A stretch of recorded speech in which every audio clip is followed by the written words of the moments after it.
একটা জিনিস খেয়াল করে দেখবেন, খাবার যত দামিই হোক না কেন, পচে গেলে কিন্তু শেষ খাবারকে কিন্তু আমরা ফেলে দিই। তখন দামি খাবার বলে কিন্তু রেখে দিই না, পচে গেলে সেই খাবারটার কোনো মূল্য থাকে না। ঠিক সেরকমই কিছু মানুষ যারা নিজেদের ভীষণভাবে শিক্ষিত বলে দাবি করেন, পুঁথিগত শিক্ষায় ভীষণভাবে শিক্ষিত, কিন্তু ভেতরে এক ফোঁটা মনুষ্যত্ব নেই। এইসব মানুষদের কি করব?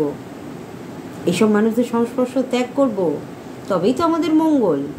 মানুষ মানে তো তার মধ্যে মনুষ্যত্ব থাকা দরকার, আর সেটাই যদি না থাকে তাহলে তার সংস্পর্শে থাকবো কেন? অতএব পুঁথিগত শিক্ষায় শিক্ষিত মানুষদের মনুষ্যত্ব না থাকলে, বা যে কোনো মানুষের মধ্যে মনুষ্যত্ব না থাকলেই সেই মানুষের সংস্পর্শ ত্যাগ করা আমাদের পক্ষে মঙ্গল। আমার ভিডিওগুলো কেমন লাগছে অবশ্যই জানাবেন, এবং ভালো লাগলে লাইক, কমেন্ট, শেয়ার অবশ্যই করবেন। আপনাদের ভালোবাসা, আপনাদের আশীর্বাদ পেলে আমি তো পরবর্তী ভিডিও বানাতে এনার্জি পাই।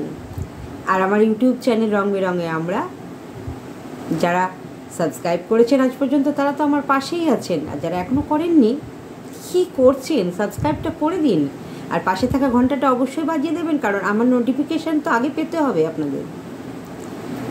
আর আমার ফেসবুক পেজের নামও রং বেরঙে আমরা, ওখানে ফলো দেবেন। আর ভালো থাকুন, ভালো রাখুন, আবার দেখা হবে।